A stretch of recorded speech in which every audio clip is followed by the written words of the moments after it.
Jairo Nogueira, secretário-geral da CUT Minas, disse que o povo precisa mais uma vez se levantar, ir para as ruas dizer não a essa deforma. E nós vamos falar sobre a reforma da Previdência hoje. Se a situação já está difícil sem essa reforma ter sido aprovada. Ainda ela já foi aprovada em parte na comissão, na CCJ da Câmara dos Deputados, mas você corre o risco dessa situação se agravar ainda mais, dessa reforma passar pelo Congresso, pela Câmara, porque tem muita, mas é muita defesa favorável a isso. A gente já está vendo as propagandas querendo essa reforma, mas ela não é boa não, né, Jairo? Quando você vê muita propaganda do patrão, muita propaganda de empresários, né, do setor banqueiro, defendendo de forma muito árdua, né, gastando um bom dinheiro como a FIENG está gastando aqui em Minas Gerais para poder fazer propaganda da reforma, é porque alguma coisa eles vão ganhar lá na frente.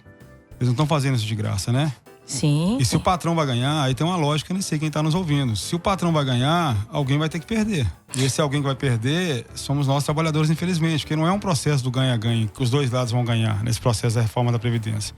O texto dela deixa bem claro que um lado vai ganhar muito, que aí é o patrão que vai reduzir demais a sua carga de investimento, né, de gasto, que eles colocam como gasto com os trabalhadores, que aí reduz na capitalização o investimento que é colocado pelo patrão, que passa a não existir mais, né?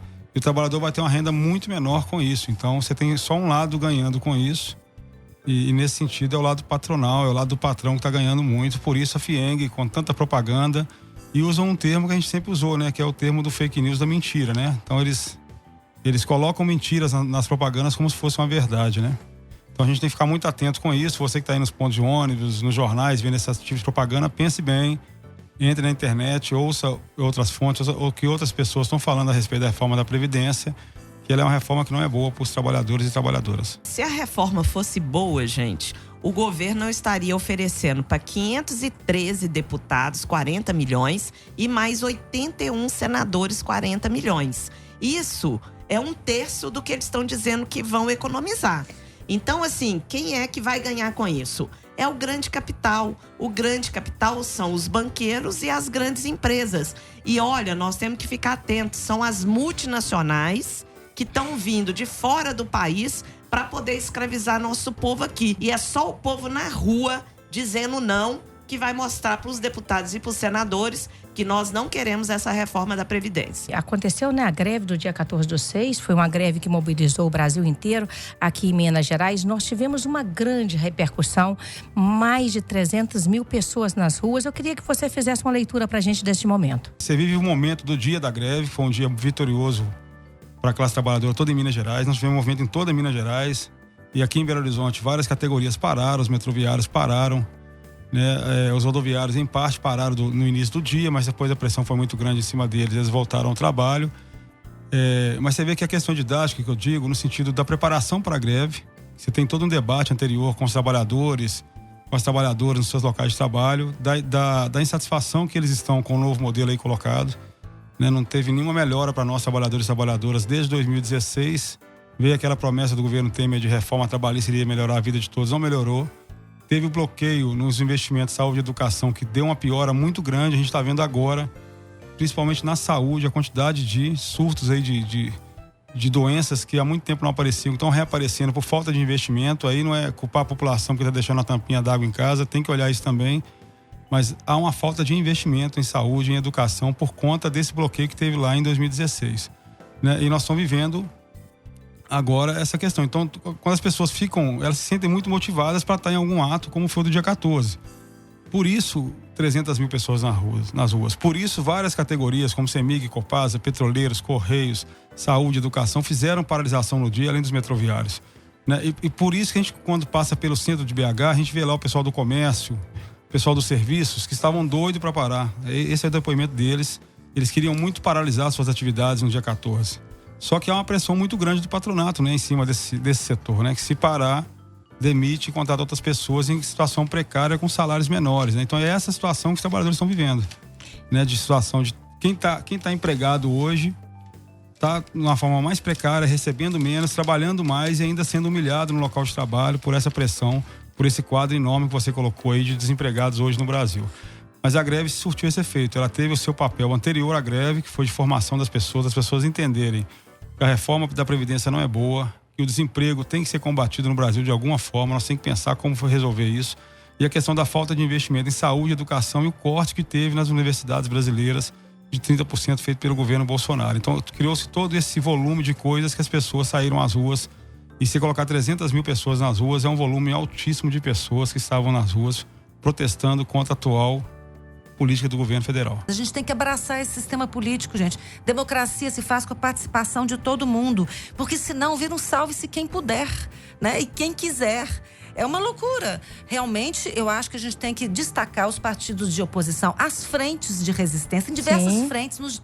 Todos os estados brasileiros têm frentes de resistência, integrando partidos, sindicatos, movimentos sociais. E isso não aparece na televisão. Não. Né? Não aparece na mídia que a gente liga. Então, nós temos que pensar mesmo a quem interessa um governo que só pensa em privatização, a quem interessa valorizar essas instituições do sistema financeiro, que não são como nós, pessoas que trabalham, que dependemos do nosso trabalho para viver. É gente que joga com dinheiro. Nós estamos na mão de um jogo internacional, de um grande ataque internacional. Porque às vezes a gente pensa assim, né, Jairo? Essa Previdência vai mexer só com o meu direito aqui, o direito daqueles que estão no setor privado. Engana-se, né?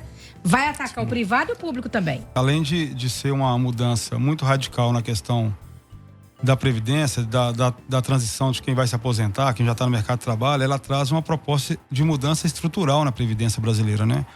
Essa mudança estrutural, vários economistas estão colocando que vai ser um caos, como foi no Chile, como foi em outros países que adotaram essa mudança que é colocada e através da capitalização, que o governo ainda não desistiu dela. Eles ficam falando que saiu, mas não saiu ainda. O governo não desistiu da capitalização. Não, eles não desistem não, porque isso que é a cereja do bolo, né?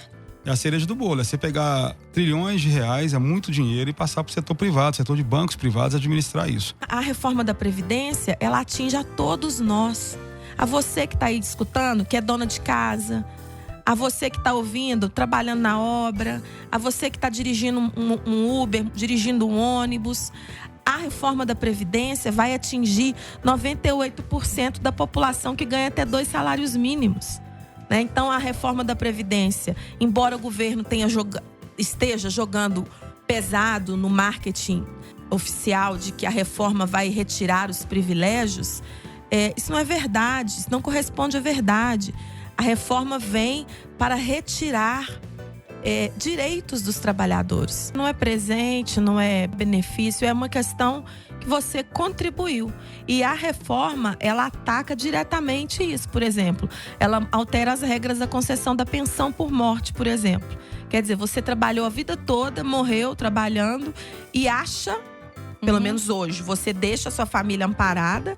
E se a reforma for aprovada, haverão modificações nessa concessão que vão reduzir drasticamente o valor das pensões. Isso se você não for já aposentado. Porque se você ficar viúva ou viúva, companheira, companheiro, marido, o que quer que seja, esposa, companheiro, qualquer tipo de união, se um morreu e o outro ficou, o que ficou já for aposentado, de acordo com a reforma, ele não fará jus a recebimento de benefício. Ela não mexe só com quem vai entrar no mercado de trabalho, ela mexe também com quem já está aposentado. Se passar essa proposta, vai faltar dinheiro em pouco tempo para poder pagar as aposentadorias das pessoas que já estão aposentadas. Também a pensão de quem já está recebendo.